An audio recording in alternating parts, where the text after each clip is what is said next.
Muy bien, pues en el primer vídeo que hemos visto cómo se distribuye un poquito la interfaz de Blender, hemos visto cómo dividir también y personalizar esta interfaz que hay en cada uno de los paneles. Podemos poner, pues dependiendo de lo que queramos y lo que necesitemos, si es para animación o es para render o para materiales, utilizaremos diferentes tipos de configuraciones y hemos visto que es muy fácil personalizar nuestro nuestra interfaz y Blender, bueno, pues eso es muy versátil. Muy bien, ahora lo que vamos a ver es, teniendo ya claro cómo personalizarlo, cómo trabajaríamos con él. Bueno, en este caso vamos a trabajar sobre todo con lo que es la vista 3D. Y lo que vamos a hacer es explicar cómo seleccionar objetos, cómo moverlos, cómo movernos por el espacio 3D. Y bueno, tiene algunas peculiaridades en comparación con otros programas, como puede ser 3D Studio, Maya, bueno, principalmente es algo que a la gente le vuelve bastante loco cuando coge Blender por la primera vez. Normalmente, cuando nosotros cogemos un programa 3D y queremos seleccionar algo, lo que hacemos es, con el botón izquierdo, intentar seleccionarlo. Evidentemente aquí no nos selecciona. Lo que nos hace es ponernos este puntero, esta mirilla, y nos resulta un tanto difícil de entender cuál es la función que tiene. La veremos más adelante, que parece una tontería, pero es algo muy útil. Bueno, pues con el botón izquierdo no seleccionamos un elemento. Lo que hacemos es poner esta mirilla que se llama cursor 3D en diferentes partes del espacio 3D. Para seleccionar un elemento, ¿cómo lo hacemos? Pues lo que tenemos que hacer es con el botón derecho darle encima del elemento y, como veis, cambia de un objeto a otro y se ilumina el contorno de ese elemento, en este caso en un naranjita amarillento. Esto es para seleccionar un único elemento. Si quisiéramos seleccionar más de un elemento, lo que tenemos que hacer es darle a mayúscula y botón derecho. Como veis, me ha cambiado y me ha seleccionado los dos. Y no solo me ha seleccionado los dos, sino que el contorno, el color de la selección, me cambia también. Es decir, yo tengo el cubo que tenía seleccionado primero, estaba en naranja, amarillito. Cuando selecciono con el botón derecho y mayúscula la cámara se me pone en naranja amarillento y el cubo, que era el objeto que tenía seleccionado anteriormente, se me queda en un naranja. ¿Esto qué quiere decir? Bueno, principalmente lo que me está indicando esto es que este cubo estaba seleccionado anteriormente y el objeto que he seleccionado último es la cámara. Al objeto que selecciono último y que tiene el color este naranja amarillento se le llama elemento activo. Esto quiere decir que si yo hago determinadas acciones sobre el elemento que va a actuar, va a ser sobre este último elemento, el elemento activo. Es decir, imaginaros que yo pues quiero meter, bueno, es que voy a hacerlo al revés, primero la cámara y luego el cubo. Yo quiero meter un modificador, luego veremos cómo funciona esto, pero yo quiero meter un modificador, pues el modificador solo me va a afectar a el cubo, no me va a afectar a la cámara, ¿vale? Ya veremos que el tema de tener un elemento activo se va a poder personalizar y vamos a poder hacer determinadas acciones que para que solo afecte a ese elemento o para que afecte al resto o para que, por ejemplo, todos los elementos se muevan utilizando el elemento activo. Bueno, hay diferentes opciones y poco a poco iremos viendo la utilidad del elemento activo. Muy bien, otra cosa importante es, una vez que tenemos un elemento seleccionado, fijaros que aparte del contorno hay un punto en medio, en este caso está en medio, en este caso está aquí en la esquina, en este caso está en el centro justo de la luz. Ese puntito naranja es el origen de mi elemento. Podemos decir que es el centro y es el punto donde, se llama punto de pivote, donde yo voy a girar o hacer o a escalar mi elemento o moverlo. Este va a ser como si dijésemos su punto de referencia, su origen. ¿Ok? Si le damos a la N, vemos que arriba del todo está transformaciones. Posición, rotación y escala. Si movemos, ahora veremos cómo se mueve, pero si movemos este elemento, fijaros que me ha cambiado la localización, lo que es la posición, la rotación no me cambia, la escala tampoco, pero fijaros que la posición sí me cambia y es el punto este, el origen, la distancia que hay hasta donde se cruzan los ejes de coordenadas, que es el 0, 0, 0, pues se ha desplazado 1,84 en X, 4,01 en Y y menos 0,1, bueno 0,13 en Z. ¿Ok? La posición del origen va a ser también muy importante para trabajar. Entonces veremos más adelante, cuando estemos dentro de lo que es la edición de la malla, veremos cómo cambiar este punto de origen, porque dependiendo del elemento que sea, necesitaremos que el origen esté en el centro, o que el origen esté en la base, o en una de las esquinas. Ya iremos viendo cómo cambiarlo y posicionarlo sin ningún problema. Le damos a Control Z y deshacemos el movimiento que hemos hecho para que se vuelva a colocar en el 0, 0, 0. También podríamos, si esto lo hemos movido por aquí, podríamos cambiarlo numéricamente y poner aquí 0, 0, 0 y vuelve a la posición inicial. Muy bien. Cuando encendéis Blender por primera vez, veis que tenemos, cuando seleccionamos un elemento, nos salen aquí unos ejes de coordenadas en el que vemos que está aquí, el eje Z es hacia arriba, que es el azul, el eje Y es el verde y el eje X es el rojo. Otros programas tienen el Z en vez de el Y hacia arriba y el Z en lo que es la profundidad. Dependiendo del programa, pues bueno, también si es un programa más técnico utiliza la Z de profundidad en vez de hacerlo en altura, pero bueno, Blender lo tiene el Z hacia arriba. Estos ejes lo que me están indicando es, primero, el origen, ¿vale? Desde donde nosotros vamos a coger y vamos a hacer las transformaciones básicas. Y luego me están indicando que esto es el eje de coordenadas para mover. Si le damos aquí, ¿vale? Si le damos al primero, activamos o desactivamos la visualización del eje de coordenadas en el display, en lo que es el viewport, en la pantalla. A mí personalmente me gusta tenerlo desactivado para que no me moleste y hacerlo todo por atajo de teclado. Pero para vosotros que estáis empezando ahora mismo, lo conveniente es dejarlo puesto y poco a poco ir acostumbrando a desactivarlo. Bueno, pues tenemos para activarlo y desactivarlo. La primera pestaña es la de transformación, los ejes de coordenadas para mover. Luego tenemos los ejes de coordenadas para rotar y los ejes de coordenadas para escalar.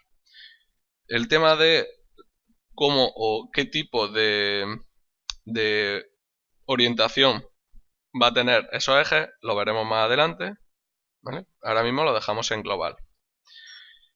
¿Para qué sirve esto? Bueno, principalmente es para que nosotros, si no queremos hacer atajo de teclado, pues seleccionando, pulsando con el botón izquierdo encima de uno de esos ejes, podamos mover, le damos aquí, cambiamos a esto, rotar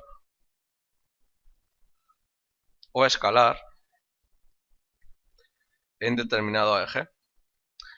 Esto yo no recomiendo que lo estéis utilizando tal y como yo lo estoy haciendo ahora. ¿Por qué? Porque es muy engorroso, es lento. Lo más conveniente es que cojamos y lo hagamos por atajo de teclado. ¿Cuáles son los atajos de teclado para mover, rotar y escalar? Pues con la G movemos nuestro objeto, ¿vale? Con la R rotamos y con la S escalamos. Por lo tanto, no nos hace falta tenerlo en pantalla, porque lo hacemos rápidamente con el atajo de teclado y ya está. Una cosa importante es que cuando le damos a la G o al eje de coordenadas para moverlo, como hemos dicho, si nos hemos equivocado y no queremos moverlo, antes de darle a botón izquierdo para colocarlo en una posición, si le damos a botón derecho, vemos que deshacemos el movimiento que teníamos y se coloca en la posición antes de empezar a movernos. ¿Ok? Muy bien. Lo siguiente que tenemos que saber es lo mismo que nosotros tenemos aquí cuando estamos moviendo. Solo lo movemos en un eje. Cuando le damos a la G para moverlo con el atajo de teclado, lo estamos moviendo, si lo veis, sobre la visualización que tengo en la pantalla. Es decir, yo ahora mismo estoy moviéndolo sobre el plano que me genera la cámara, la perspectiva. Si quiero moverlo solo en un eje, es decir, solo quiero moverlo en X, le tengo que dar a la G y luego le doy a la X para moverlo solo en el X. Si quiero moverlo en la Y, le doy a la Y. Y si le doy a la Z, solo se me mueve en la Z. ¿Que quiero moverlo en dos ejes? Le damos a mayúscula Z, ¿vale? Y lo que estoy haciendo es eliminar el eje Z de este movimiento. Si le doy a mayúscula X, solo estoy moviéndolo en el Y, Z. Y si le doy a mayúscula Y, solo lo muevo en el plano X, Z. Lo mismo sucede con la rotación. Yo aquí estoy rotando con respecto a mi cámara. Si le doy a la Z, lo roto solo en Z, pero si le doy a mayúscula Z, lo estoy rotando en el eje que me genera, pues en este caso el IZ, XZ o lo que necesite. Y con la escala, 3/4 de lo mismo. En Z lo escalo, en X, en Y o en dos ejes. Cuando le doy a la escala normal, lo que me hace es escalarme en los tres ejes. Muy bien. Siguiente cosa que vamos a ver es cómo movernos por la pantalla. Bueno, pues para poder movernos por la pantalla, con el botón central de nuestro ratón, hacemos lo que es la rotación con respecto a el punto central, ¿vale? Para poder hacer el paneo es mover sobre el plano que estoy visualizando, mi pantalla, es botón central y mayúscula. Y para hacer el zoom es botón central y el control, ¿vale? También si tenéis la rueda podéis utilizarla para hacer lo que es el zoom. Lo que pasa con la rueda es que conforme es como gradualmente, cada vez que movemos un poco la rueda, se me acerca, pac, pac, pac, ¿vale? Y esto es más, más suave, tenemos más control. Ahora, si nosotros cogemos y por cualquier cosa nos hemos perdido, hemos echado muy lejos y tenemos la pantalla pues, que ahora mismo no sabemos cómo colocarla bien, para hacer el zoom, teniendo seleccionado un elemento, si le damos al punto en el panel del control numérico que tenemos a la derecha, le damos al punto, nos hace el zoom y nos acerca al modelo y empezamos a hacer lo que es la rotación con respecto al elemento que hemos hecho el zoom. Lo siguiente que vamos a ver es si nosotros cogemos y queremos que este elemento, ¿vale? Se vuelva a la posición original y que se vuelva también a por la rotación original, como limpiar todo esto, tenemos un atajo que es para limpiar todo esto es con control A, ¿vale? Tenemos aquí para aplicar la posición, la rotación y la escala, para que esto esté a cero. Más adelante veremos para qué sirve que todo esto esté a cero y por qué influye que esto no esté con 1, 1, 1 o la rotación de esto no esté a cero, ¿vale? Pero bueno, lo veremos cuando estemos editando nuestro modelo en el modo de edición poligonal. Entonces con eso aplicamos Y para limpiar, como estaba comentando, con Alt G limpiamos la posición. Veis que ahora está en 000. Para limpiar la posición y que esto se vuelva a rotar a la posición original, le damos a Alt R. Y para limpiar la escala, Alt S. Con esto tenemos un elemento que vuelve a ser el original que teníamos en un principio. Muy bien, chicos, pues esta es la manera de trabajar con el espacio 3D. Seleccionamos botón derecho. Para seleccionar varios le damos a mayúscula. Si queremos deseleccionar el elemento último que está activo, es el que se va a deseleccionar rápido. O sea, si yo quiero deseleccionar el cubo, pues le tengo que activar y otra vez darle encima y se me queda desactivado. ¿Vale? Esa es la manera de seleccionar uno a uno. ¿Que queremos seleccionar más elementos? Bueno, pues tenemos varias maneras de hacerlo. Una de ellas es con la A. Si tenemos algo activo, algo seleccionado, se me deselecciona todo, y si le doy otra vez a la A, se me selecciona todo lo que tengo en pantalla. Esto es muy bueno porque si yo estoy en una posición así, le doy a la A, selecciono todo, le doy al punto y ya se me cuadra toda la escena. Que lo que quiero es seleccionar uno a uno, pero un poco más rápido. Yo, por ejemplo, quiero seleccionar esto y esto. Para no tener que hacerlo así, puedo coger y darle a la B, me sale esta cruceta y arrastro y todo lo que entre dentro de mi rectángulo de selección se me queda seleccionado. Otra manera de seleccionar es con la C. Si le damos a la C nos sale un puntero, así, un circulito, y esto, siempre que pasemos por el origen de uno de los objetos y le doy al botón izquierdo, lo selecciono, y si le doy al botón central por el origen se me deselecciona. Este modo de selección, hasta que yo no le doy o a escape o a intro, no salgo de ese modo de selección. ¿Vale? Entonces lo bueno que tiene es que puedo seleccionar y deseleccionar todo lo que yo quiera rápidamente, y cuando haya terminado le doy a intro o a escape y ya está. De esta manera ya tenemos muchas maneras de seleccionar, y os voy a decir una última, que sería con control y el botón izquierdo el típico lazo. Esto es útil para cuando tenemos muchos elementos y no queremos hacer o no podemos hacer el marco, porque si imaginaros que tengo aquí varios elementos creados y yo solo quiero seleccionar este y este, ¿vale? O este y este. Bueno, pues con el marco cuadradito, el rectángulo, no puedo hacerlo porque se me seleccionan todos. Entonces puedo coger con control y el botón izquierdo, hago el lazo y selecciono esos tres elementos. Ok, pues estos son los modos de selección. Ya sabemos cómo movernos por la pantalla, ya sabemos mover los elementos, rotar y escalar, y limpiar sus transformaciones para dejarlo como estaba desde el origen. Ir practicando, y bueno, en el siguiente tutorial vamos a introducirnos ya en lo que es la edición poligonal, para empezar a trabajar y darle un poco de forma y ver las diferentes partes que tiene internamente un objeto. Ok, espero que os haya gustado. Si os gusta el tutorial, darle a un like y suscribiros a nuestro canal para estar informados de todo lo que vayamos haciendo. Un saludo y nos vemos en el siguiente.